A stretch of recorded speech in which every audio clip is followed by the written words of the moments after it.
आस ही मेरी आस है, तेरी आस ही मेरी आस है, तेरी धूल मेरा लिबास है, तेरी आस ही मेरी आस है, तेरी धूल मेरा लिबास है। अब मुझे तू अपना बना भी ले, मैंने तुझको अपना बना लिया, मैंने सब। नागेन्द्रहाराय त्रिलोचनाय भस्मांगरागाय महेश्वराय नित्याय शुद्धाय दिगंबराय तस्मै नकाराय नमः शिवाय।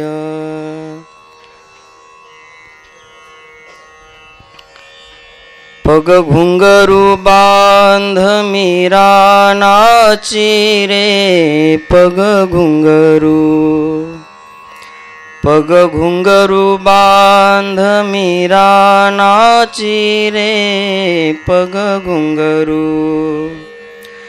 मैं तो अपने नारायण की,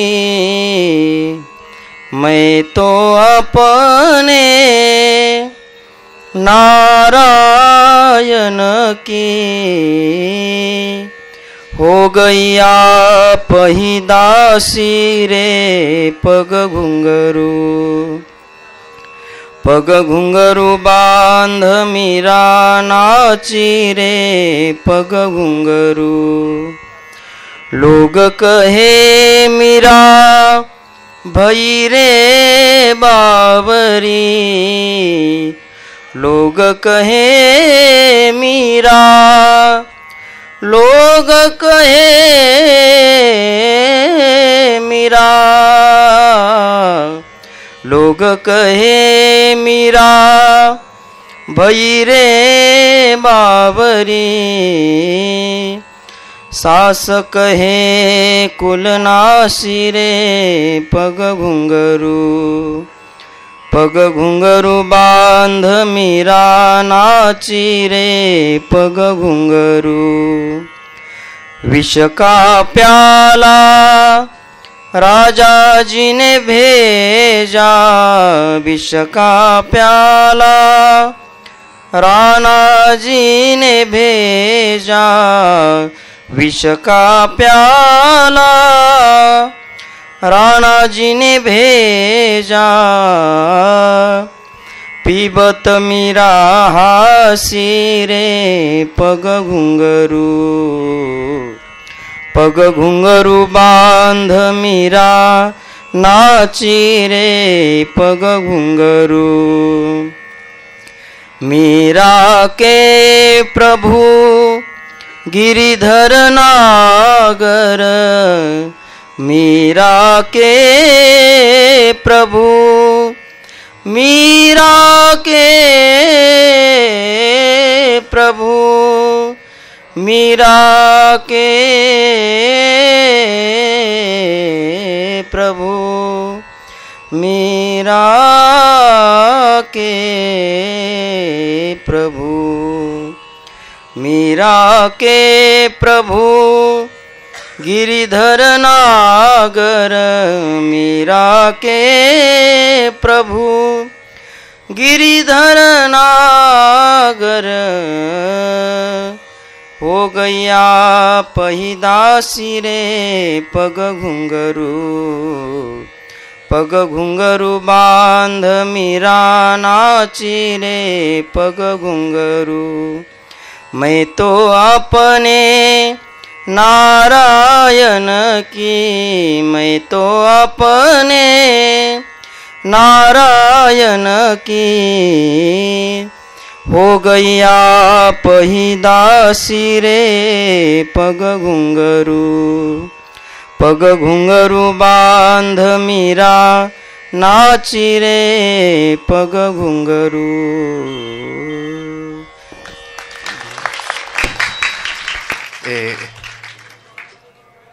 नहीं नहीं, अभी अभी रुकिए ना, अभी रुकिए।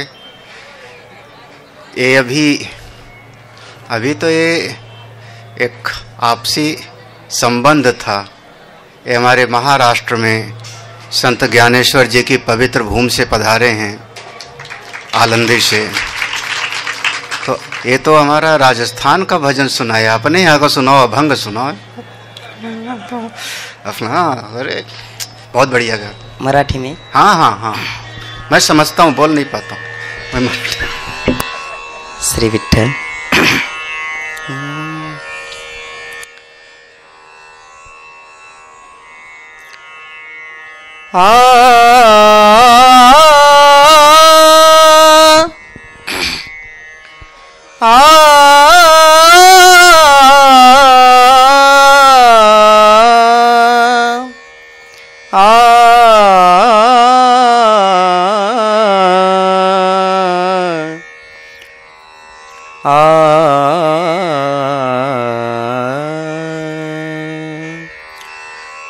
सुंदर ते ध्यान उभे विटेवरी,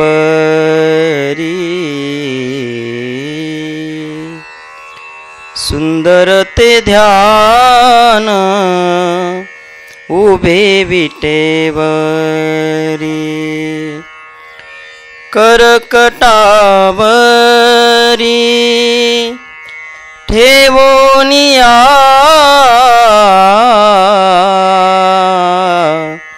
करकटावरी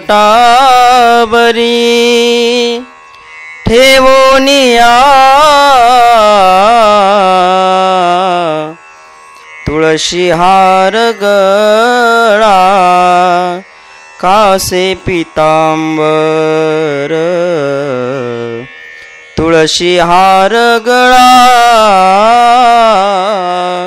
कासे पितांबर, आवडे निरंतर हेची ध्यान,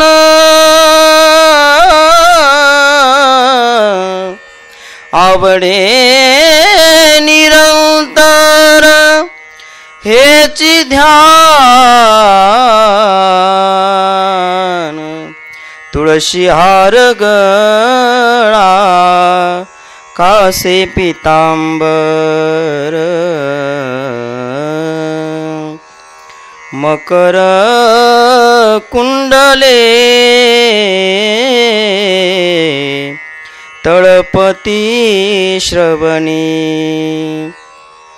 मकर कुंडले तळपती श्रवणी, कंठी कौस्तुभमणी, कंठी कौस्तुभमणी, कंठी कौस्तुभमणी विराजित, तुळशी हार गळा कासे पितांबर,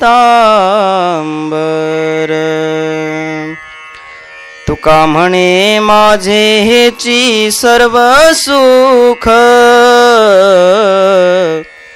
तुका म्हणे माझे हेची सर्व सुख, पाहिन श्रीमुख आवडीने, पाहिन श्रीमुख आवडीने, तुळशी हार गळा कासे पितांबर, तुळशी हार गळा कासे पितांबर, आवडे निरंतर हेची ध्यान, आवडे निरंतर आवडे निरंतर आवडे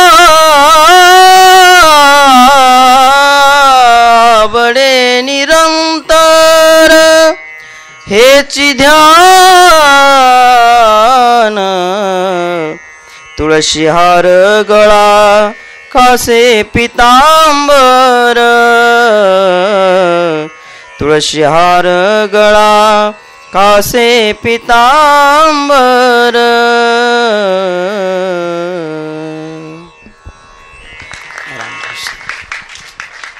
बहुत ही अच्छा।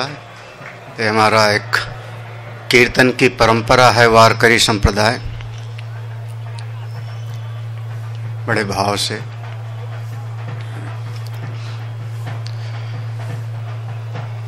आप सभी भाग्यशाली हो, प्रयाग में बैठ करके सत्संग सुनो, कीर्तन करो।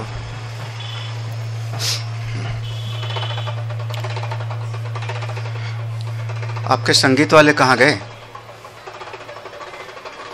तो उनको भी लेके आना था। कल तो फिर कल है, कल एक चीज है जो कभी नहीं आता। आता है? हाँ? धर्मराज युधिष्ठिर के सभा में बैठे थे और पूरी सभा लगी हुई थी। एक विद्वान ब्राह्मण आया कुछ मांगने के लिए, महाराज कुछ दीजिए। धर्मराज युधिष्ठिर कहीं व्यस्त थे, उन्होंने कल आना। बस वो ब्राह्मण वहां से निकला, लेकिन भीम को कुछ अजीब सा लगा। भीम ने बाहर एक नगाड़ा लिया और बाहर बजाना शुरू कर दिया। सुनो सुनो सुनो सुनो, सब लोग सुनो। क्या हुआ? मेरे भाई धर्मराज ने काल को भी जीत लिया है। मेरे भाई धर्मराज ने काल को भी जीत लिया है। जब चारों तरफ ऐसा डुगडुगी बजाने लगे तो ये सूचना धर्मराज को मिली। तो उन्होंने कहा बुलाओ। भीम को बुलाया गया। ये क्या कर रहे हो? सबके बीच में क्या बात कर रहे हो?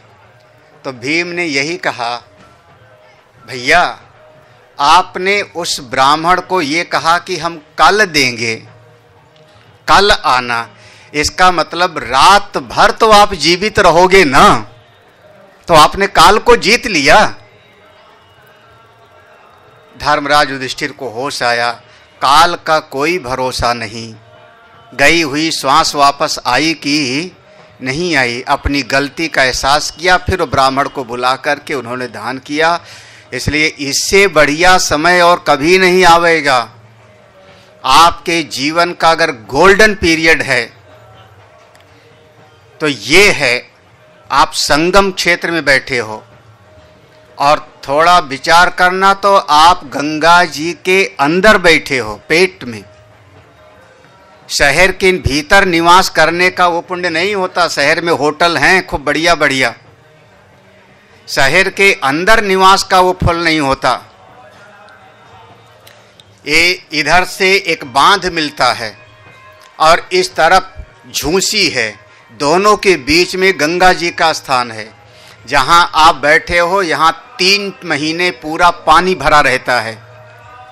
जुलाई, अगस्त, सितंबर, अक्टूबर तक लगभग ये पानी से लबालब रहता है। तो आप गंगा जी के पेट में बैठे हो, यहीं पर निवास का पुण्य है, यहीं पर निवास का पुण्य है। तो और उसमें भी गुरुदेव भगवान की ऐसी कृपा है कि आप ऐसी जगह पर हो जहां पर सारे प्रधान अखाड़े यहीं पर हैं।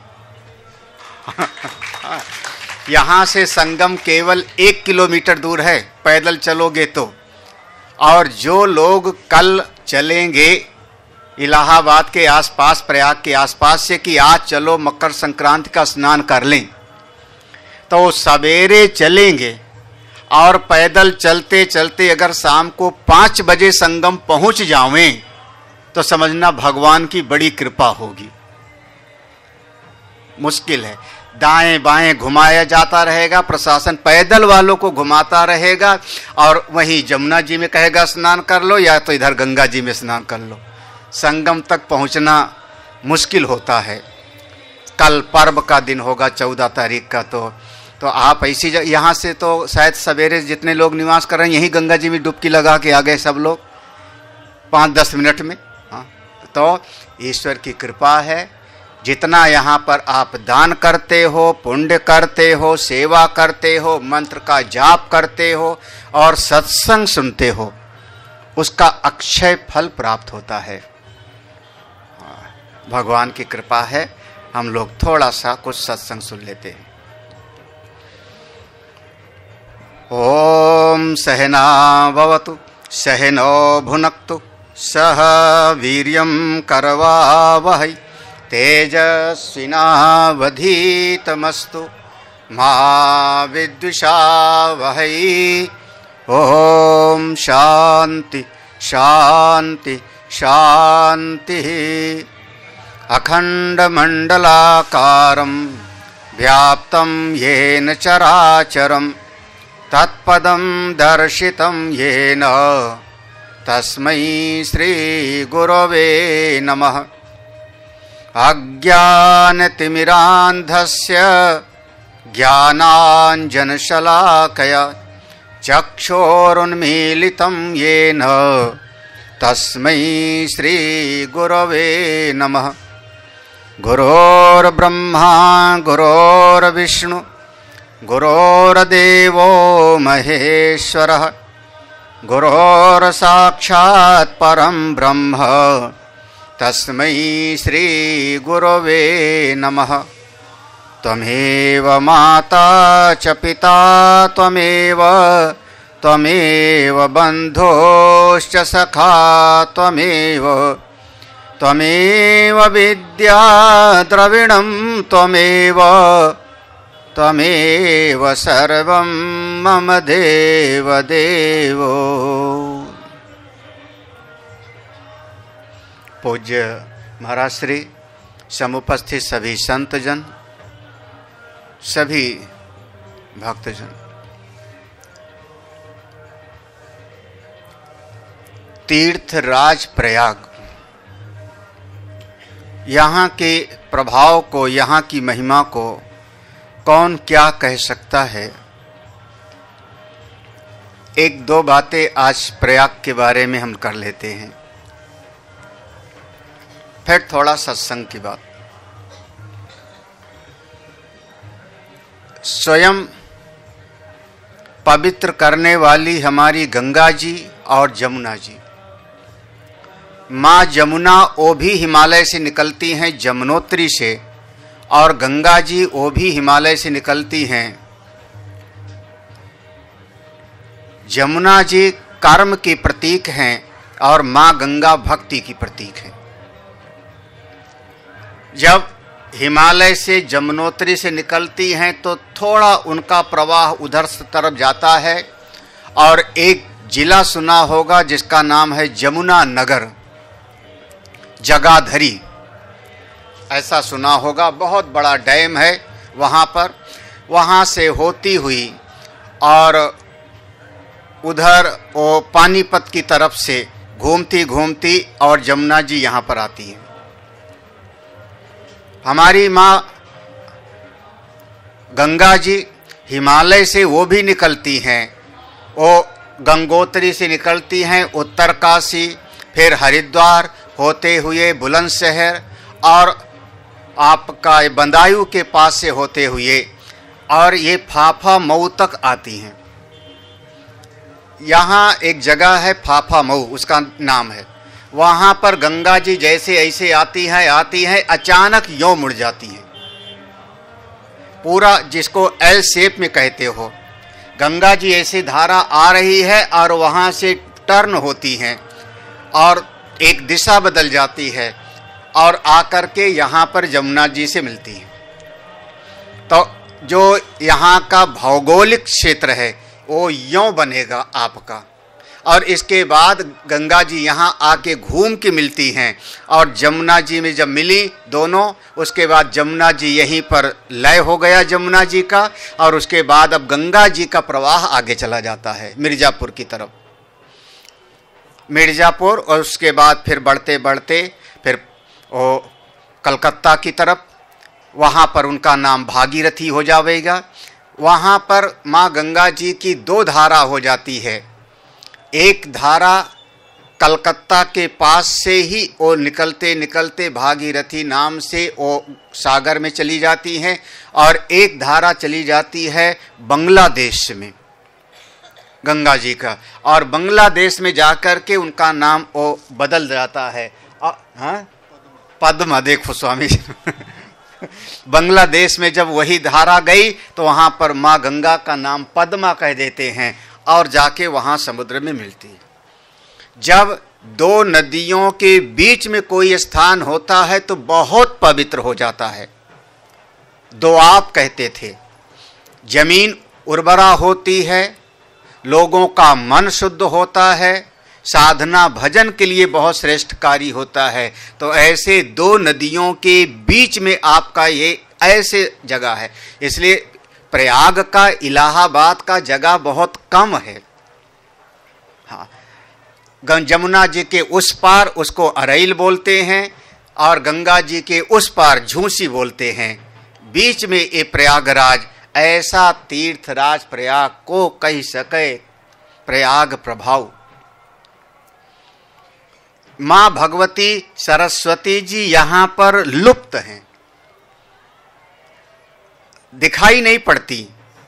तो माँ जमुना कर्म की प्रतीक है, गंगा माँ भक्ति की प्रतीक है, और सरस्वती माँ ज्ञान की प्रतीक है। सरस्वती, जहाँ कभी भी आप फोटो देखोगे सफेद वस्त्र पहने हैं, हंस पर बैठी हैं, और वो वीणा लेकर के वो वीणा बजा रही हैं। ये माँ सरस्वती का या कुंदेंदु तुषार हार धवला, ये माँ सरस्वती का स्वरूप है। यानी माँ सरस्वती हमारी वाणी की देवी हैं। गणेश जी हमारे बुद्धि के देवता हैं, हमेशा ध्यान रखना। गणेश जी बुद्धि के देवता हैं। बुद्धि ठीक तो सब ठीक, बुद्धि खराब हो जाए महाराज, अच्छा भला आदमी पागल खाने में बांध के रखा जाता है। बुद्धि ठीक तो सब ठीक। इसीलिए पूजा में सबसे पहले हम गणेश जी को मनाते हैं। और सरस्वती वाणी की देवी है, वाणी की। मंगला नाम च कर्तारो वंदे वाणी। वाणी माने वाणी कैसे बोलो, वाणी कैसे बोलो? सरस्वती, थोड़ा अलग अलग करो। सरस वाली, सरस्वती ना, वाणी ऐसी बोलो जिसमें रस हो वे, ऐसी वाणी बोलिए मन का आपा खोए, औरन को शीतल करे आपो शीतल होए।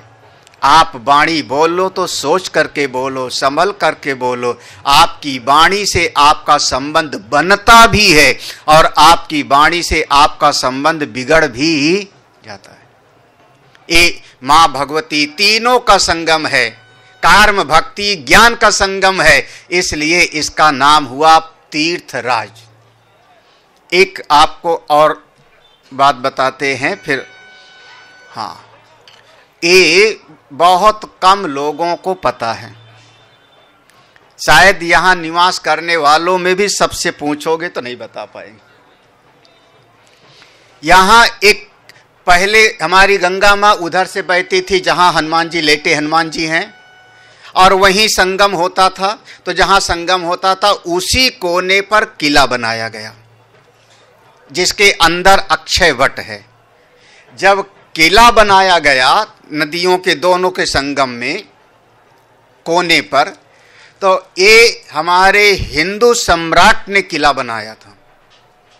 बाद में 500 साल पहले अकबर ने उस पर कब्जा करके उसका पुनर्निर्माण कराया।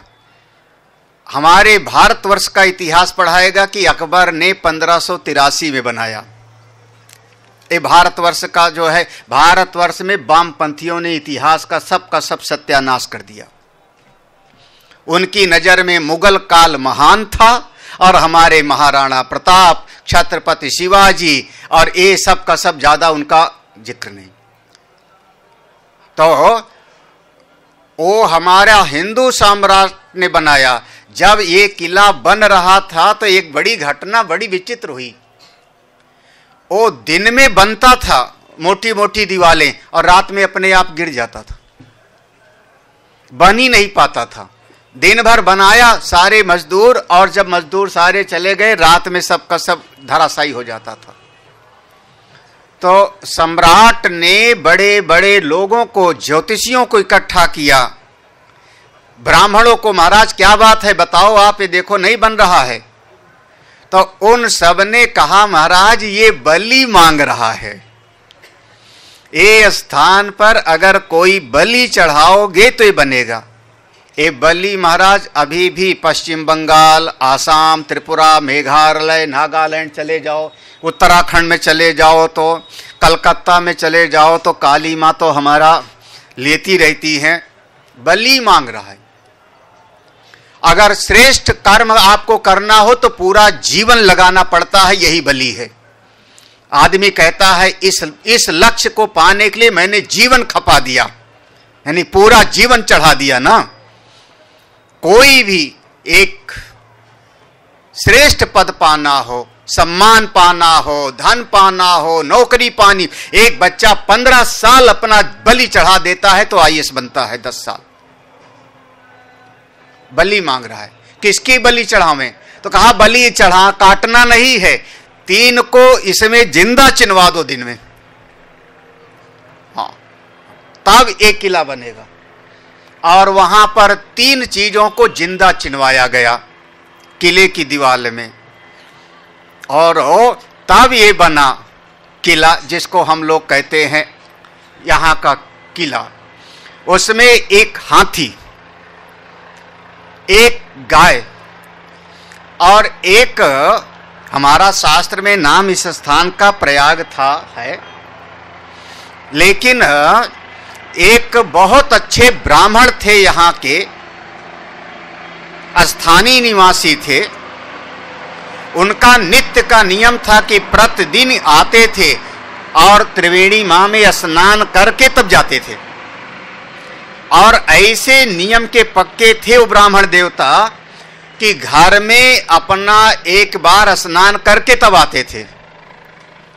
बोलिए सच्चिदानंद भगवान की। लो हम कल सुनाए थे, आज फिर वही सुना रहे हैं। आ जाओ ऊपर आ जाओ। हाँ, हमने कहा इन लोगों को भी सुना दूं। तो ऐसे वो ब्राह्मण देवता थे जो आते थे, और उनको पकड़ लिया और उनको दीवार में चिन्हवाया। अब आप कहोगे कहां से लिखा है, तो फिर अब तुम्ही को ढूंढना पड़ेगा, हम नहीं बताएंगे। किंवदंती है, इसको कहते किंवदंती, परंपरा से ये चला आ रहा है। जो चीज परंपरा से चली आती है बात, उसको लिखा पढ़ा नहीं देखा जाता। जैसे सबरी माँ ने जूठे बेर खिलाए, कहां लिखा है? हमसे भी पूछोगे तो मैं नहीं बताऊंगा कि कहां लिखा है। ना तो रामचरितमानस में लिखा है, ना वाल्मीकि रामायण में लिखा है, ना अध्यात्म रामायण में लिखा है। कहां से? महात्माओं से सुना। बस ऐसे, इसको कहते किंवदंती। और अगर आपको ये समझना हो तो थोड़ा मेला कम हो जावे तब रहना।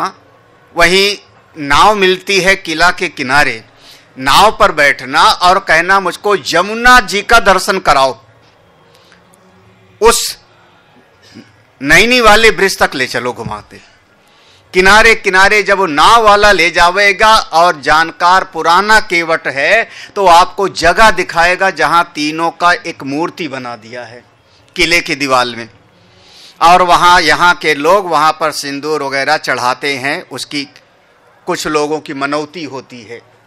तो वो किले के किनारे के, शायद हमको ध्यान है वंदना को मैंने दिखाया था, अगर याद हो तो, है ना? हाँ, तुम भी थे क्या? तो हाँ, तो वो किनारे किनारे अगर जाएंगे तो वो यमुना जी के अंदर से जगह दिखाएंगे। वहां पर कई चीजें हैं देखने के लायक। तब ये जब इस तरीके से किया तब ये किला बना। संयोग की बात, शास्त्रों में तो नाम प्रयाग है ही, लेकिन वो जो ब्राह्मण देवता थे उनका नाम था प्रयाग दीन। और राजा ने उनके नाम से इसका नाम और आगे प्रचारित कर दिया। नाम पड़ गया प्रयाग राज, और इस प्रकार से इसका नाम पड़ा।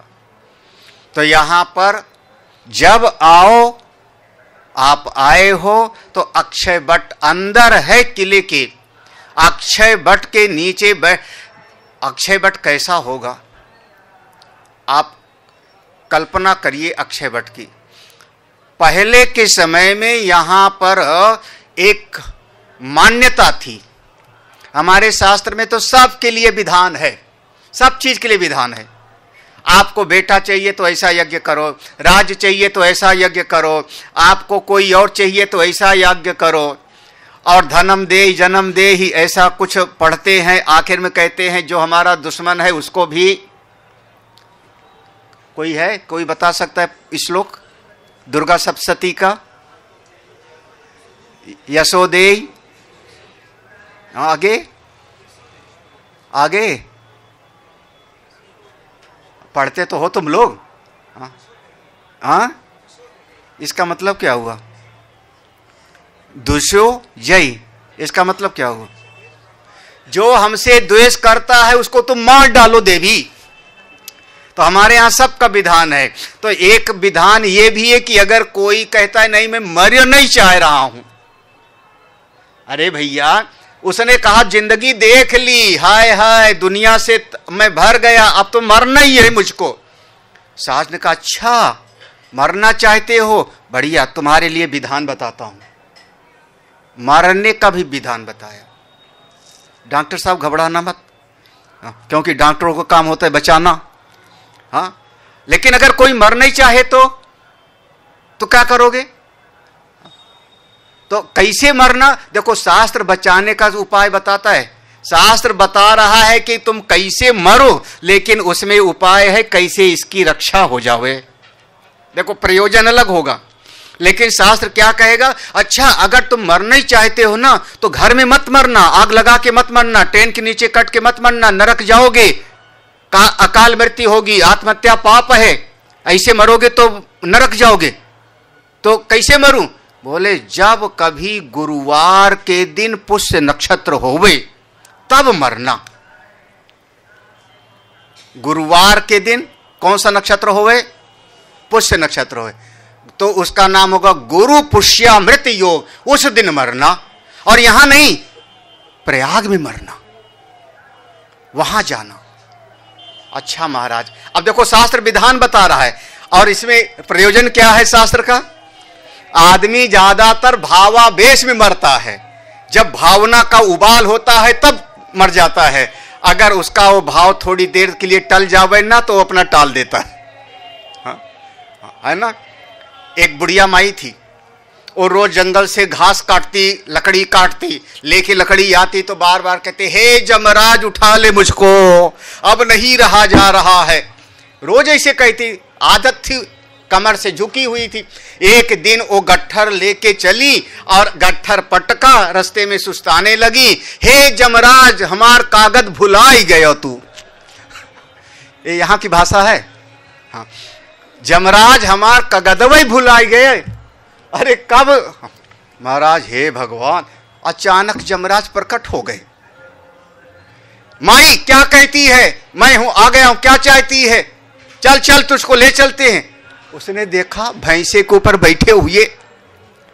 उसने कहा महाराज आप जमराज हो? बोले हाँ, अभी तो रोज तो बुलाती है, चल। उसने कहा महाराज मैं तुमको इसलिए थोड़े बुला रही हूं कि हमको ले चलो, ये लकड़ी का जो बोझा है बड़ा भारी है, उठा के रख दो मेरे सिर पर, मरना नहीं है अभी हमको। महाराज ये आदमी जो सोचता है कि मैं मर जाऊं ना, वो भी थोड़ी देर में टल जाता है, शास्त्र टलवा देता है। तो शास्त्र ने कहा जब गुरुवार के दिन पुष्य मित्र हो तब मरना। अब लोग कहां? यहां नहीं, कहां मरना? प्रयाग में। अच्छा जब प्रयाग में जाना तो ऐसे नहीं, ऐसे थोड़े कि जाकर के मर जाओ, वहां हवन करना, जैसे कठोपनिषद में बाजसरवा ऋषि ने किया था। सार्ववेदसम, वहां अब भाई मरी रहे हो तो क्या करना, ये घर वाले सताए हैं तभी तो तुम कह रहे हो मरूंगा ना, तो घर वालों के लिए क्यों छोड़ना, सब यहां दान पुण्य कर दो। ठीक है ना भाई, घर वाले सताए हैं तभी तो तुम कह रहे हो कि अब जिंदा रहने का कोई फायदा नहीं है, तो यहां जितना तुम्हारा गहना हो वह सब दान कर देना, चलेगा कि नहीं? हाँ, जितना गहना हो, जितना जमीन जायदाद हो, जितना एफडी रखवाए हो तुड़वा के सब यहां पर लुटा देना, सब दान कर देना। उसके बाद हवन करना, बिरजा होम हो जाएगा। तब बोले अक्षय वट है। अब ऐसे वैसे नहीं, अक्षय वट के नीचे जाना और वहां एक विशेष विधि से तुम अपने आप को मौत को गले लगा लेना। इतनी प्रक्रिया में कोई मर पाएगा? ऐसे मत बनना। देखो शास्त्र हमको बचाना चाहता है लेकिन विधि बताए तो लोग महाराज, अच्छा कोई ऐसे जिद्दी होते हैं जो इतना बताने के बाद भी ठानी तो लेते हैं। तो उस जमाने में ऐसे लोग थे कि ठान लिया कि मरना है तो आते थे यहां प्रयाग में और अक्षय वट के नीचे मर जाते थे रस्सी लगा करके। तब उस समय जो विधर्मी शासक थे उन्होंने कहा अक्षय वट को कटवा दो। विधर्मियों ने अक्षय वट को कटवा दिया पूरा का पूरा। उसका कारण ये था, उन्होंने इसका हेतु दिया और अक्षय वट को कटवा दिया। जब कटवा दिया तो अक्षय वट महाराज अक्षय चारों तरफ से फिर से कपोले निकल आई। जब पुनः निकल आई तो वो विधर्मियों ने कहा इसके ऊपर तांबे की मोटी सी प्लेट लगा दो। तांबे की मोटी सी प्लेट लगा दी गई और महाराज अक्षय वट का वो प्रभाव कि जब प्लेट लगा दिया, तांबे का तवा जैसे रख दिया तो उसके तवे के किनारे किनारे घूम के उसकी सब कल्ले निकल आए। और अक्षय वट हमारा आज भी है। पहले थोड़ा प्रशासन देखने नहीं देता था, वो आर्मी के अंदर में था, लेकिन अब वो पुनः सरकार ने उसको खोल दिया है, आप लोग दर्शन कर सकते हो। बोले सच्चिदानंद भगवान की। अरे महाराज ये इतने विद्वान न जाने कितनी तपस्या करेंगे। पूज्य स्वामी प्रस्थान त्रयी के अद्वितीय विद्वान हैं, बहुत विद्वान हैं। मेरे परम मित्र स्वामी योगेश्वर आनंद जी, लेकिन आधा दिख रहे हैं, आधा कहाँ नर्मदा जी किनारे छोड़ आए। बहुत तपस्या कर रहे हैं आजकल, पहले पूरा का पूरा आपसे डबल थे। हाँ, और बहुत दिन के बाद दर्शन हुआ। हाँ, पूज्य स्वामी योगेश्वरानंद जी महाराज, आपका दर्शन दुर्लभ है और कभी हमारे लखनऊ आश्रम में सत्संग के लिए भी आते थे। आजकल नर्मदा जी के किनारे रहते हैं और साधनारत हैं, चिंतनरत हैं। ये प्रयाग की महिमा है। तो प्रयाग में देखो गंगा माँ, जमुना, सरस्वती तीनों का संगम, अक्षय वट। ठीक है, एक रावण का बेटा था ना जो कहाँ समुद्र में डूब के रहता था कहीं पर। हाँ, और कैसा बलशाली रहा होगा कि राम लक्ष्मण को चुरा ले गया था और पूरी बंदर भालुओं की सेना के बीच में से ले गया था। जहां हनुमान जी अपने पूंछ का घेरा बना करके रखे रहते थे वहां पर भी वो प्रवेश कर गया विभीषण का रूप बना करके। सामान्य नहीं था, तभी नाम रखा उसका अहि रावण। अहि माने सांप होता है, रावण उसका बेटा अहि। लेकिन हनुमान जी तो हनुमान जी हैं, जिसकी रक्षा राम न कर पावे उसकी रक्षा हनुमान करते हैं। बोलिए हनुमान जी महाराज की। बोल राम का भजन करोगी कि हनुमान जी का? राम का कि हनुमान जी का? अब देखो दो दल हो रहे हैं अब में। राम दुआरे तुम रखवारे होत न आज्ञा। राम जी का मिलना कैसे होगा जब हनुमान जी जाने देंगे तब ना। राम दुआरे तुम रखवारे तो हनुमान जी किया। सुग्रीव को भगवान से मिलाया किसने? अच्छा, विभीषण को। तो भैया मैं तो राम जी को नंबर बाद में दूंगा, पहले मैं हनुमान जी। जय हमारे हनुमान जी। मैं हनुमान जी का भगत हूं। हाँ हाँ, आज कौन सा दिन है? आज सोमवार है। कल कौन सा दिन होगा? जो हनुमान जी का भजन नहीं करेगा, कल संक्रांति में स्नान नहीं, पुलिस वाला रोक देगा, चल उधर। तो हनुमान जी वहां जाते हैं, अहिरावण का वध करते हैं और भगवान राम लक्ष्मण को वहां से ले आते। उसके बाद हनुमान जी विश्राम करते हैं। कहां पर? इसलिए यहां पर आके देखोगे तो हनुमान जी लेटे हुए हैं। फिर बाद में और जगह पर बनाया, यहां को देख करके बड़े हनुमान जी हम लोग कहते हैं। उनके पांव के नीचे कुछ बना होगा। अब तो फूल माला इतना होगा देख नहीं पाओगे। कभी फुर्सत में आओ, खाली समय में, तो खूब अच्छी तरह से दर्शन कर पाओगे। और लगभग एकाध अपवाद को छोड़ करके प्रति वर्ष गंगा मां हनुमान जी का स्नान कराती हैं। यानी गंगा जी में इतना जल होता है कि वहां पर पहुंच जाता है और हनुमान जी महाराज का वो पूरा नीचे का डूब जाता है। प्रति वर्ष लगभग, कभी कभी अपवाद छोड़ करके हनुमान जी का स्नान मां गंगा कराती हैं। ऐसे हमारे हनुमान जी महाराज, उनका दर्शन करना, उनका दर्शन करो। और जितना संभव हो, कल संक्रांति है ना, याद है सवेरे भी मैंने कहा था, संक्रांति माने सूर्य का एक राशि में से निकल करके दूसरी राशि में प्रवेश करना। तो जब कभी भी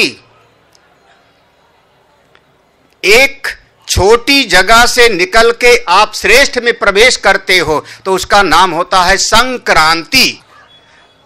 संक्रांति माने अल्प में से निकल के और महान में जाकर के मिल जाओ, व्यष्टि से निकल के समष्टि में प्रवेश कर जाओ, तब समझना कि असली हो गई संक्रांति। और सवेरे भी मैं कह रहा था, संक्रांति माने दो राशि है, यहां से वहां जा रहे हैं, तो इसी दिन दो अनाज होता है, एक चावल और दाल। एक है कि दो? चावल अलग, दाल अलग, दो है ना। और दोनों को मिला के हमने बटलोई में डाला तो खिचड़ी बन जाती। इसीलिए संक्रांति के दिन खिचड़ी का दान करना। और हमारे भी पंडाल में खिचड़ी ही बनेगी। जो लोग रुके हुए हो, पूड़ी खाना हो तो भंडारे में खाना। पंडाल में क्या मिलेगा? तहरी नहीं, क्या मिलेगा? खिचड़ी। खिचड़ी में चावल, दाल, नमक, हल्दी, बस। हाँ, खिचड़ी का दान किया जाता है, खिचड़ी खाई जाती है। हाँ, कभी कभी थोड़ा मीठा चावल भी खा लिया जाता है, बनेगा। हाँ, मीठा चावल बन जाएगा तो बहुत बढ़िया। कहाँ है महात्मा जी हमारे? नहीं है। हाँ, तो ये संक्रांति का दिन है। संक्रांति के दिन जितना कुछ आप दान करते हो, जो आप सत्संग सुनते हो, संतों की सेवा करते हो, उसका सबका अक्षय पुण्य मिलता है। अब यहां प्रयाग में संतों का दर्शन कर रहे हो, ये आपका सबसे बड़ा सौभाग्य है। जैसे देखो, समुद्र को मथा था ना, जब समुद्र का मंथन किया था तब अमृत निकला था। मंथन करते समय देवता असुर दोनों मिले थे और वो अमृत कलश जहां जहां छलका था वहीं वहीं पर कुंभ लगता है। तो मंथन करना पड़ता है।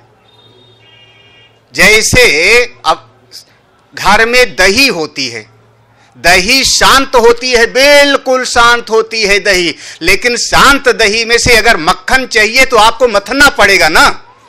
अगर मथोगे नहीं तो दही से मक्खन आप प्राप्त नहीं करो। ऐसे मन अगर किसी का बहुत शांत हो तो गहरी निद्रा में शांत हो जाता है। सो गए तो हमारा मन शांत है, तो उससे अमृत नहीं निकलता। जब आप सत्संग में बैठ करके संत, एक तरफ आप हो, एक तरफ संत हैं, संतों का विचार है, आपका विचार है, दोनों का मिलके मंथन करोगे, विचार करोगे तो आप ही के भीतर से अमृत प्राप्त होगा। बिना ज्ञान के अमृतत्व की प्राप्ति नहीं होती। नहीं तो स्नान तो मछली भी उसी में रहती है, हाँ, केवट भी तो वहीं रहते हैं, रोज स्नान करते हैं। हम लोग न जाने कितनी बार स्नान किए। ऋते ज्ञानान्न मुक्ति, यहां स्नान का अक्षय पुण्य है, लेकिन अगर सत्संग सुन लो, संतों का आशीर्वचन मिल जाए तो सोने में सुहागा। घर में आपके गाय है, देसी गाय है, उस देसी गाय का एक गिलास दूध लिया, बिल्कुल शुद्ध, घर का निकाला हुआ, अच्छा है ना, बढ़िया, देसी गाय का घर का निकाला हुआ, बिना पानी मिलाए हुए शुद्ध दूध, बढ़िया है, पौष्टिक है। लेकिन अगर उसमें इतनी सी मिश्री डाल दो तो अब कैसे हो जाएगा? पहले से बढ़िया होगा? अच्छा चलो, मिश्री के बाद उसमें हमने कश्मीर वाला थोड़ी केसर भी डाल दी, अभी गिलास से बाहर नहीं जाएगा, जितना गिलास में दूध था उतना ही है, लेकिन उसमें केसर भी डाल दिया, तब अब उस दूध का गुण 1000 गुना बढ़ जाएगा, उसका गुण बढ़ जाता है। आपके भीतर समझो जितना विचार है, श्रद्धा है, भक्ति है, ज्ञान है, वो आपका दूध के जैसे है।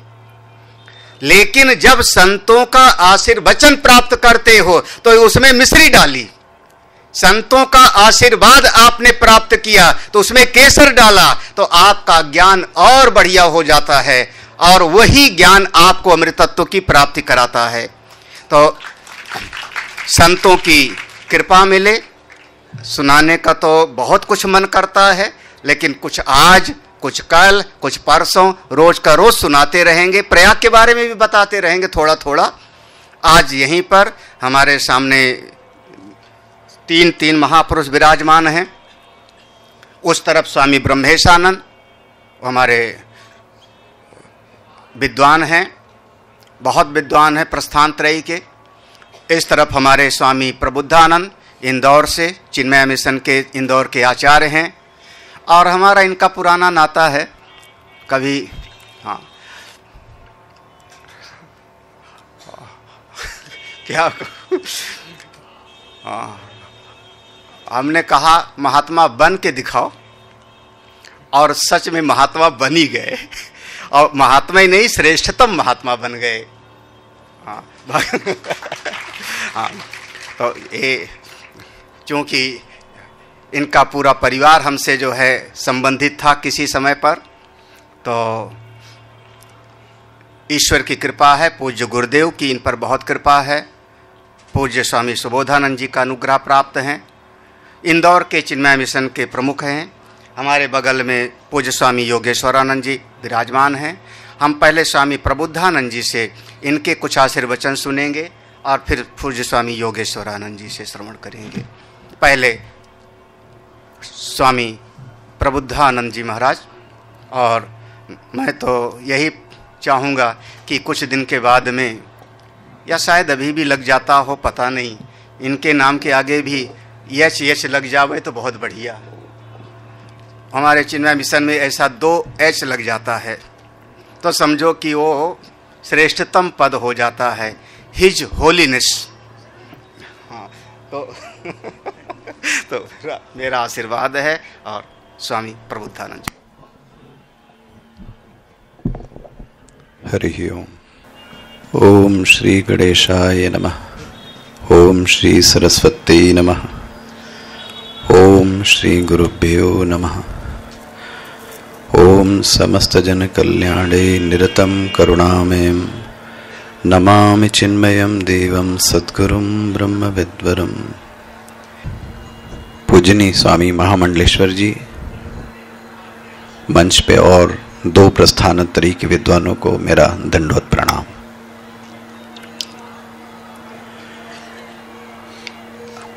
हम सभी साधकों के मन में साधना के दौरान एक प्रश्न का उदय जरूर होता है, जो मैं कर रहा हूं वो भगवान नोट कर रहे हैं या नहीं, वहां कोई घपला ना हो। मैं रात में उठता हूं, मैं दिन में उठता हूं, एकांत में रहूं, क्या कर रहा हूं, क्या भगवान उसको देख रहे हैं या नहीं, इतने बार सुनने के बावजूद ये प्रश्न का उदय मन में जरूर स्फुरण होता है। मैं इस प्रश्न को ऐसा जोड़ता हूं कि लंका में विभीषण के मन में भी यही बात थी। मैं राक्षसों के बीच में रहकर इतना जप तप उपवास करता हूं, वो कहीं भगवान देख रहे हैं या नहीं देख रहे हैं। और जब एक दिन हनुमान जी आते हैं, स्वामी जी ने हनुमान जी की चर्चा की, उससे आपको जोड़ता हूं, तो वहां एक चौपाई बड़ी सुंदर आई और जो मुझे बड़ी सुंदर लगी। और स्वामी जी कल मैं वहां इसको ब्रह्मसूत्र से जोड़ने की कोशिश कर रहा था। चौपाई क्या आई? अब मोहिबा भरोस हनुमंता, बिनु हरि कृपा मिलहि नहीं संता। जो पहला शब्द आया है वो है अब। अब मतलब कब। और ब्रह्मसूत्र का जो पहला है अथ, अतः ब्रह्म जिज्ञासा। अथ मतलब अब, ले अब मतलब कब? जब उस साधक ने पूर्व मीमांसा के सभी परिणामों को अंतःकरण में देख लिया है कि इतना कर्म करने के बावजूद कर्म से मिलने वाली जो प्राप्ति है वो शाश्वत नहीं है। इतना करके देख लिया उसने, और तब उसके मन में एक प्रश्न उदय होता है। इतना जीवन जीने के बाद इस स्थिति को बोलते हैं अब। यहां विभीषण कह रहे हैं अब, इतना जीवन जीने के बाद, तो एक शब्द इतना बोलता है अब। मोहि भा, हे हनुमान जी, आज मुझे भरोसा हो गया कि मेरे ऊपर भगवान की कृपा है। कैसे पता करें? बिनु हरि कृपा मिले ही नहीं संता।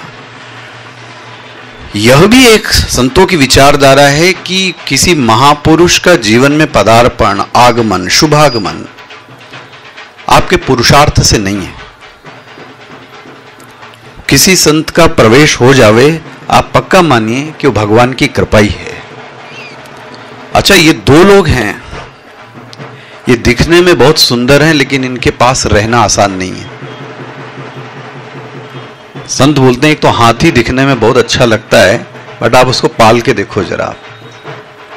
दूसरा, संत भगवान देखते बहुत सुंदर हैं आपको, हम लोग आपको स्टेज पे बड़े अच्छे दिखेंगे, लेकिन आप पास रह के देखेंगे तो महात्मा जरा थोड़ा क्या बोले आपसे श्रद्धा बनने में काफी समय लगे। इसीलिए ब्रह्मचर्य से सन्यास में परंपरा अनुसार 14, 15 और 25 वर्ष का समय लग सकता है। वो श्रद्धा को गाड़ने के लिए खम्भ उत्खनन न्याय है, तब जाके उस व्यक्ति को उस जीवन में प्रवेश मिलता है। लेकिन संत जो हमारी यहाँ पे जो कुंभ विषय पे चर्चा हो रही है, सिर्फ स्नान करना और भंडारा खा लेना, न जाने मैं स्वामी जी से कह रहा था वहां, कितनी बार तो स्नान कर चुके, कितने भंडारे खा चुके, कितनी पाद पूजा कर ली। जब किसी संत की वाणी कुंभ में आपको मिल जाए, और ये अगर संत समागम ना हो ना, बताएं आपको, तो बौद्धिक वर्ग को और जो साधक वर्ग है उसके लिए कुछ नहीं, बाजार है। जैसे स्वामी जी ने कल एक शब्द प्रयोग किया था, शायद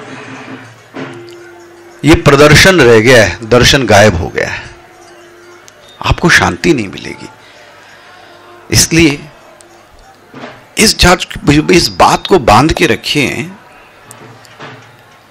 कर्म से मिलने वाली जो भी सिद्धि होगी वो अनित्य होगी। इसलिए भगवान ने गीता में एक सूत्र दिया हम जैसे साधकों के लिए, यज्ञार्थात कर्मणो अन्यत्र लोकोयम कर्म बंधना। ये जितने भी कर्म हैं, मैं सुकृत की भी बात कहूं और सत्कर्म की भी बात कहूं, वो आपको वो चीज दे नहीं पाएंगे। यज्ञार्थात कर्मणो अन्यत्र, वो एक चीज है जो आपको उस नित्य की ओर ले जाता है, वो है यज्ञ रूपी कर्म। और बहुत सरल भाषा में आपके सामने निवेदन करूं, यज्ञ रूपी कर्म का सिर्फ सिंपल अर्थ है कर्म योग। वही आपके चित्त को शुद्ध कर। गंगा स्नान से क्या होगा? भगवान जाने। बट इतना तो है कि नहाने के बाद और संत की वाणी सुनने से जो चित्त है उसमें दिव्यता का भाव तो आता ही है, और कई संत वहां पर उपदेश करे तो उस दिव्य चित्त में फिर वो खिल जाता है। आखिरी बात, मैं इस बात से बड़े संघर्ष में रहा, कर्मयोग मतलब मुझे ये बात कभी समझ में नहीं आई, कर्म करो और भगवान को अर्पित कर दो। हमारा मन खीर खाने का है, हमने खीर बनाई और नाम किसका ले लिया? भगवान का। उपद्रव करके धन कमाया और उसको दान देकर हमने बोला कि मैंने तो इसको कर्मयोग कर दिया। महाराज ये छल है, ये ज्यादा दिन नहीं चलता। हमारे पूज्य गुरु जी ने, स्वामी जी ने बहुत एक सुंदर बात बताई जो साधकों के लिए, हमारे लोगों के लिए बड़ी उपयोगी होगी, वो मैं कहकर समाप्त करता हूं। यदि आपको शहर में कहीं स्कूल बनाना हो, हॉस्पिटल बनाना होए, तो आपके पास पैसा है, आपके पास घोड़ा है, आपके पास कॉन्टैक्ट है, आपके पास सब कुछ है, आप स्कूल नहीं बना सकते। उसके लिए गवर्नमेंट से आपको एनओसी का सर्टिफिकेट लेना पड़ता है, नो ऑब्जेक्शन सर्टिफिकेट, तब आप काम कर सकते हैं। साधक कर्म करने के पहले उस ईश्वर से नो ऑब्जेक्शन सर्टिफिकेट ले। किससे? उस ईश्वर से। जिस दिन उसको ईश्वर से एनओसी का सर्टिफिकेट मिल गया, आप पक्का मानिए कि वो कर्म का अनुष्ठान कर सकता है, और वो कर्म कर्मयोग कहलाएगा। बस शर्त एक है, उस ईश्वर से उसको नो ऑब्जेक्शन सर्टिफिकेट मिलना चाहिए। मैं उसकी 3 निशानी दे रहा हूं बस।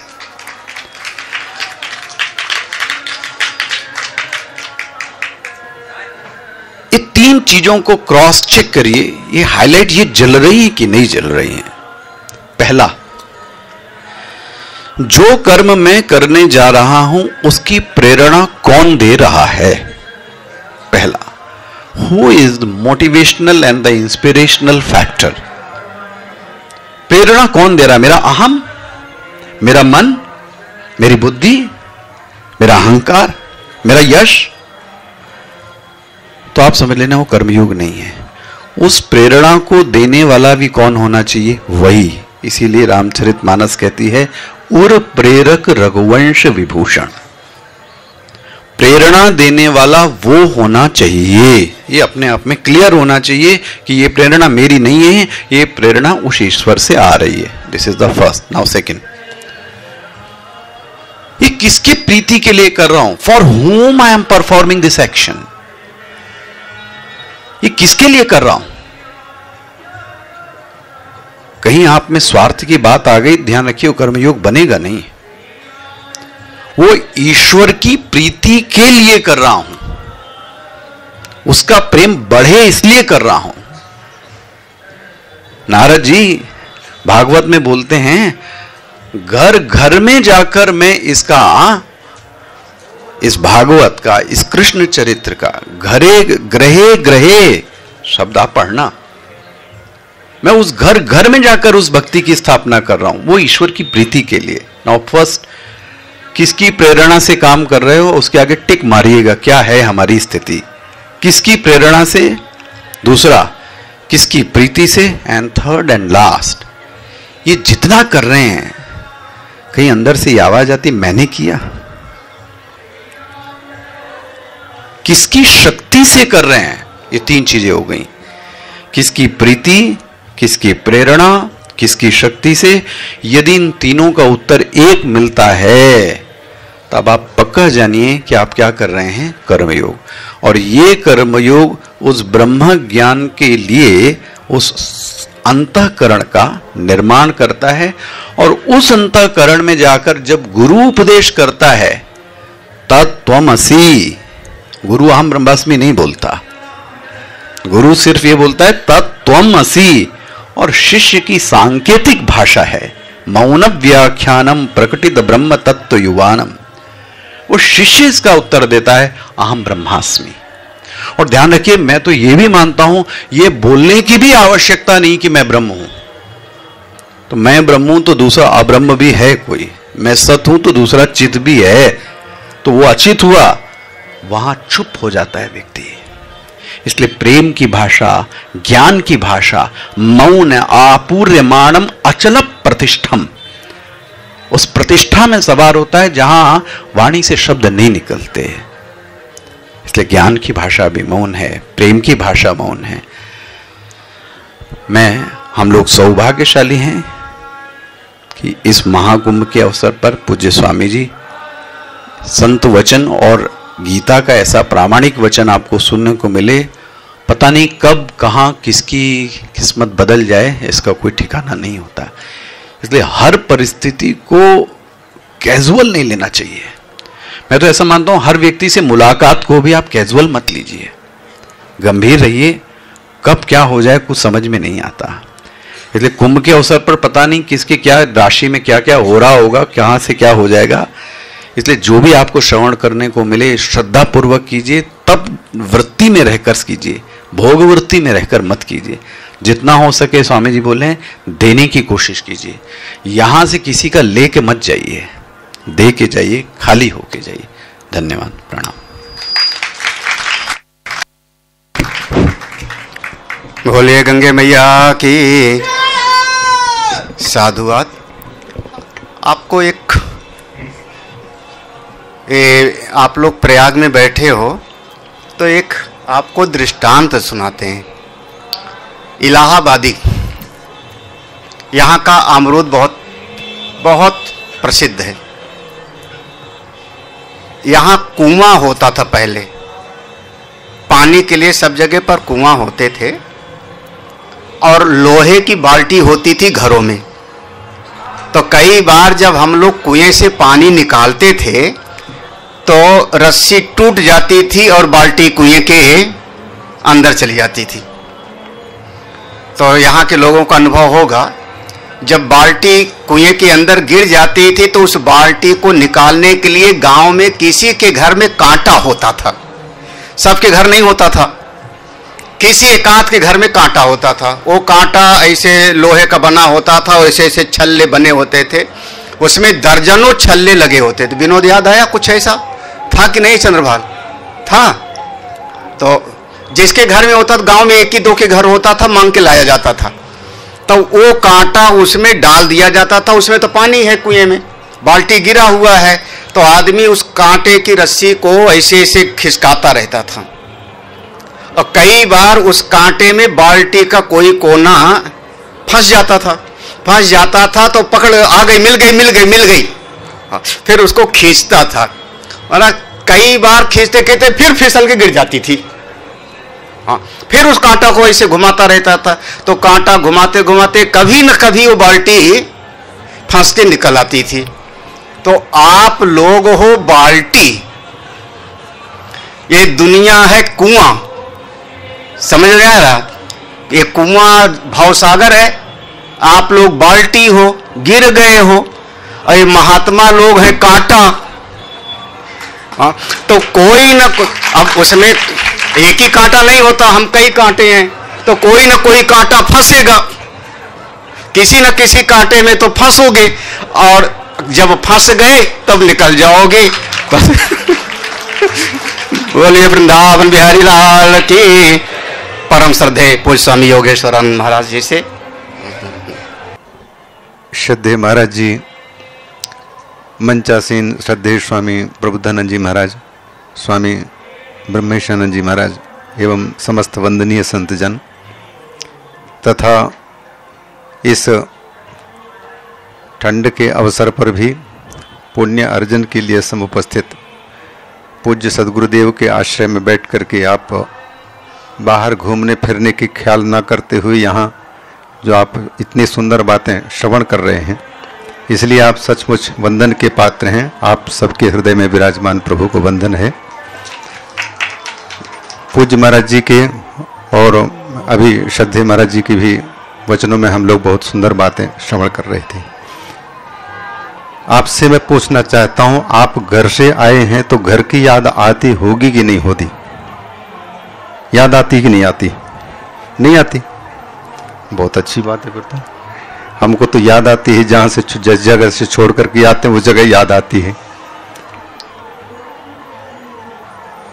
हमें ऐसा लगता है यहाँ भी हम जो सुन रहे हैं ये भी किसी न किसी दिन याद आएगी, क्योंकि हम जो देखे हैं, जो सुने हैं, वह हमारे स्मृति पटल पर जरूर आता है, लेकिन सब समय नहीं, समय पा करके स्विच ऑन होता है और स्मरण में आता है। अभी तक के जो भी बातें स्मरण में आ रही हैं वो पिछले जीवन में या तो देखे हैं, अनुभव किए हैं, सुने हैं, वो बातें याद आती हैं। इसलिए तीर्थ में भी अगर हम किसी के साथ में झगड़ा किए, किसी के साथ में कुछ अपशब्द प्रयोग कर दिया, तो वो भी हमको याद आएगा। इससे अच्छा है संत महापुरुषों के पावन चरण कमल में बैठ करके और ये जो हमारे उत्थान की बातें हम श्रवण कर रहे हैं, ये भी हमको किसी न किसी दिन याद आएंगे।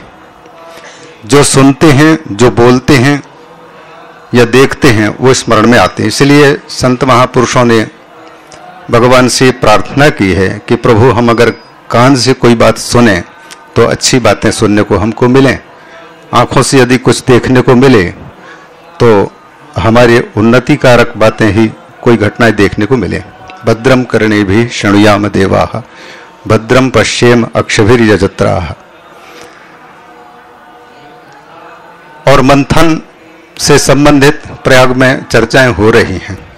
पूज्य महाराज जी समुद्र मंथन की बात श्रवण करा रहे थे और सचमुच मंथन के लिए ही ये सब बातें हो रही हैं, आत्म मंथन, स्वयं के मंथन के लिए, क्योंकि सबके सब अमर होना चाहते हैं, सब अमृत होना चाहते हैं और अमृत हैं ही, लेकिन अमृत हैं इस बात की प्रतीति हमें हो नहीं रही है। तो उस बात की प्रतीति तब होगी जब हम अमृत कैसे हैं इस बात को संत महापुरुषों के मुखारविंद से श्रवण करेंगे। तो ये स्नान करने के लिए हम आए हैं, हम ये प्रयास करते हैं यहाँ कि किसी के साथ में कोई ऐसी घटना ना घटे, कोई ऐसी बात ना हो हमारे मुख से कि किसी के चित्त को दुख हो, अथवा किसी के मुख से हमको अगर कोई बात सुनने को मिलती है उसका हम पर क्या असर पड़ रहा है। तो उन सब का परीक्षण करते हुए अंतर का मंथन जब करेंगे तो हो सकता है संत महापुरुषों की कृपा से हम भी उस अमृत को पाने के या अमृत हैं इस बात को पहचानने की बिल्कुल नजदीक पहुंच सकते हैं। वो ज्ञान के पहुंचने के बाद होगा। तो ये क्रम है, ये पूरा का पूरा कर्मकांड के अंतर्गत सारा का सारा आ रहा है। चित्त शोधन मुख्य लक्ष्य है। दूसरे को साथ में अगर मैं कपट कर रहा हूं तो ये मैं खुद के साथ में धोखा दे रहा हूं। अगर इन सब बातों को प्रातःकाल से लेकर के सायंकाल हम साधते हैं तो निश्चित रूप से संत महापुरुषों के सन्निधि में बैठने का भी लाभ हमको मिल गया, गंगा जी में स्नान करने का भी फल हमको मिल गया और शास्त्रों को सुनने का फल भी हम धीरे धीरे प्राप्त कर रहे हैं, ऐसा समझना चाहिए। बाकी सब संत महापुरुषों के मुखारविंद से हम लोग सुन ही रहे हैं और आप जीवन में उतारेंगे। साथ ही साथ आपके उतारने से मैं भी उसको जीवन में उतारने का प्रयास करूं। महापुरुषों के पावन चरण कमलों में इन्हीं निवेदनों के साथ में वाणी को विराम देता हूँ।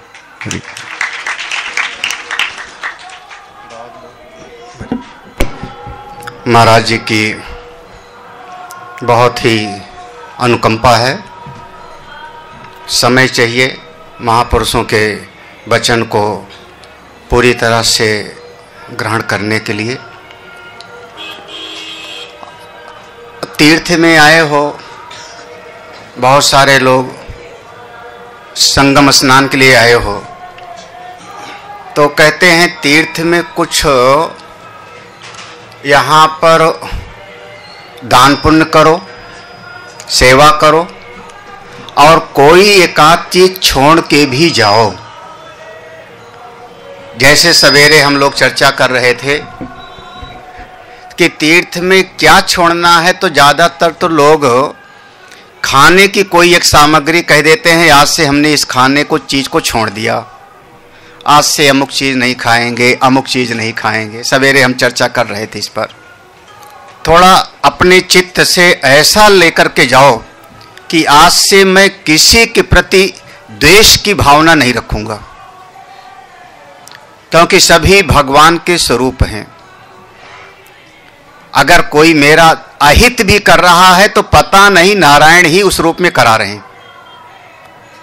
हमारे ऋषियों की प्रार्थना है, सर्वे भवन्तु सुखिनः, सर्वे सभी सुखी हो। सभी में दुश्मन भी आता है महाराज। अपने चित्त के भीतर ऐसी भावना लाओ कि किसी को मैं कटु वचन नहीं बोलूंगा। चलो आज से कड़वी वाणी बहुत छोड़ दिया मैंने, हाँ, नहीं तो मौन रहूंगा, कम से कम बोलूंगा। बोलूंगा तो ठीक, नहीं तो कम बोलूंगा, मौन रहूंगा। कम से कम किसी को ऐसी बात नहीं बोलूंगी, ताना नहीं मारूंगा कि सामने वाले का दिल छलनी हो जाए। कटु भाषण छोड़ के चले जाओ। और कुछ नहीं तो कभी कभी लोगों में, कई चीजों में लोगों में बड़ा सहयोग की भावना होती है, और लगभग जो व्यसन वाली चीजें हैं उसमें बड़ा सहयोग की भावना होती है। हम हरिद्वार में बैठे थे, नया नया महात्मा बना था और मिशन छोड़ के आया था, तो ऐसे गंगा जी के किनारे धूनी पे बैठ गया। महाराज वो बनाया ऐसे ऐसे सब वो, और पूरा का पूरा लगे दम मिटे गम। हाँ, और फिर वो लिया, हमको भी दिया, बाबा ले। उस समय मैं पीला कपड़ा पहनता था। हमने उसको ऐसे प्रणाम किया, मना नहीं कर सकते, हमने प्रणाम किया है, भगवान का जो है भभूति है, भगवान का है, उसको आगे बढ़ा दिया। तो जो और महात्मा थे उन्होंने कहा नया नया बाबा बना है, तो कोई बात नहीं, सीख जाएगा धीरे धीरे। ऐसे बोला मुझको। कितना सहयोग की भावना होते। अकेले कोई चिलम नहीं पिएगा। आप ट्रेन में बैठो तो बीड़ी भी सामने वाला पिएगा तो सामने वाले को दिखाएगा ना, चलेगा। एक चीज इधर बहुत लोग खाते हैं ऐसे ऐसे, समझ में आया कि नहीं? क्या होता है वो? खैनी, हाँ, चैनी चैनी खैनी कुछ, हाँ, उसमें चूना मिलाया। कोई अकेले नहीं खाएगा, ऐसे करेगा, फिर उसको जो है ऐसे ऐसे करके सामने वाले को दिखाएगा। लोगे कितना सहयोग की भावना है, कितनी सहयोग की भावना है।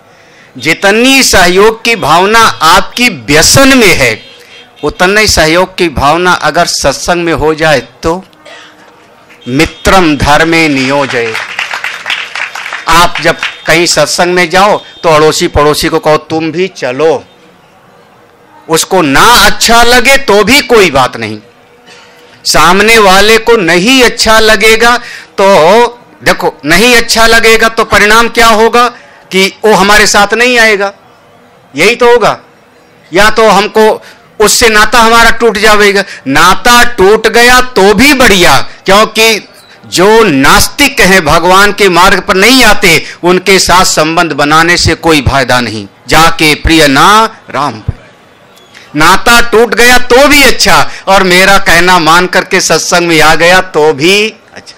तो इसमें सहयोग की भाव। यज्ञ हो रहा है वहां चलो, और वो जो मैंने कहा था उसको तो छोड़ के जाना। यहां पर हमारा एक सत्संगी भगत गंगा सागर गए थे, 300-350 लोग थे ना यहाँ से, लगभग बहुत सारे लोग बैठे, 300-350 लोग थे।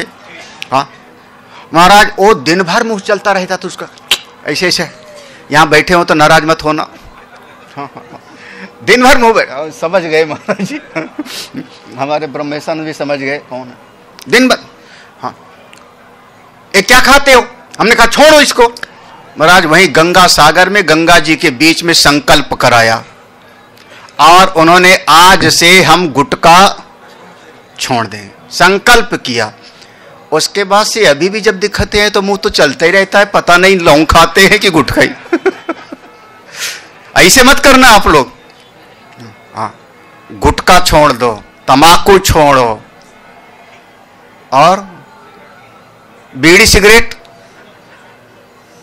छूटेगा कि नहीं? हाँ, दारू छोड़ दो। बोले महाराज आप कहते हो दारू छोड़ दो, मैंने तुम्ही को छोड़ दिया, जाओ। ऐसा मत करना है आप लोग। यहां तीर्थ में आए हो तो स्नान करो। तो ये जितने व्यसन हैं जो जीव को बांधते हैं, इनको आप यहीं गंगा जी में खड़े होकर के आज से मैंने इनको तिलांजलि दिया। हाँ, ऐसे करके जाओ, आपका जीवन अच्छा बनेगा। और परिवार में देखो, परिवार जो चलता है हमारा 10 लोगों का परिवार होता है। माता पिता हैं, दादा दादी हैं, बच्चे हैं, पत्नी हैं, पति हैं। मुखिया मुख सो चाहिए, खान पान को एक। अगर आप परिवार वाले हो तो झुकने की कला सीख लो। परिवार झुकने से चलता है। परिवार में न्यायाधीश बनने से परिवार नहीं टिकता। आप सब परिवार के अनुभवी होंगे। आपके परिवार में 4 बच्चे हैं और आप न्यायाधीश बन जाओ, आपका परिवार विखंडित हो जाएगा। आपको परिवार में प्रेम से झुक करके चलना पड़ता है। अभिमान से परिवार नहीं चलता महाराज। सब मेरे अपने हैं, 4 बच्चे हैं, चारों मेरे अपने हैं।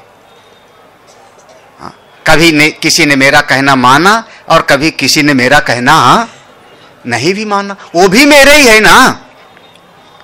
मैं अपने हिंदू धर्म में, हमारा हिंदू धर्म सबको समा लेता है, चाहे वो ब्राह्मण हो, क्षत्रिय हो, वैश्य हो, शूद्र हो, दलित हो, एससी एसटी हो, सब मेरे अपने हो। हम किसी से नहीं कहते कि तुम बताओ फिर नहाओ गंगा जी में।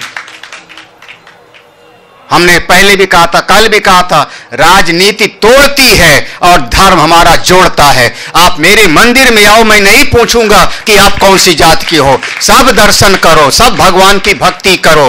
गीता जी में बार बार कहा जाता है, यहां जो कोई भी, आप सब मेरे अपने हो। अपने धर्म से कभी समझौता मत करो। स्वधर्मे निधनम श्रेयः। भूल करके भी अगर कोई, हमारे मोहल्ले में बहुत सारे लोग मध्य प्रदेश से दिख रहे हो, महाराष्ट्र के दिख रहे हो, हमारे गांव में किसी ने हमारा धर्म छोड़ करके ईसाई धर्म ले लिया, कोई दूसरा धर्म, उसके यहां से हमारा नाता खत्म। पहले के जमाने में हुक्का पानी बंद हो जाता था। हाँ, हम अपने धर्म में मर जाना श्रेष्ठ समझते हैं और अपने धर्म का गौरव तो बहुत बहुत साधना के बाद समझ में आता है। नहीं समझा पाए हम सामान्य आदिवासी समाज को, वो हमारी कमी है। हम महात्माओं की कमी है कि हम महात्मा लोग सुखभोगी हो गए, शहर में रहने लगे। गांव गांव में जो झोपड़पट्टी में रहते हैं, ऐसे लोगों में नहीं पहुंच पाए। आज महाराष्ट्र में, मध्य प्रदेश में, झारखंड में, छत्तीसगढ़ में, तमाम जगह अपने धर्म के प्रति, हम कहते अपने धर्म के प्रति कट्टर रहो महाराज। मैं हिंदू हूं, सनातनी हूं, हमारा वेद मुख्य है। हम डामाडोल होने वाले नहीं हैं, चाहे कुछ भी हो जावे। और गीता आपके पास में है महाराज।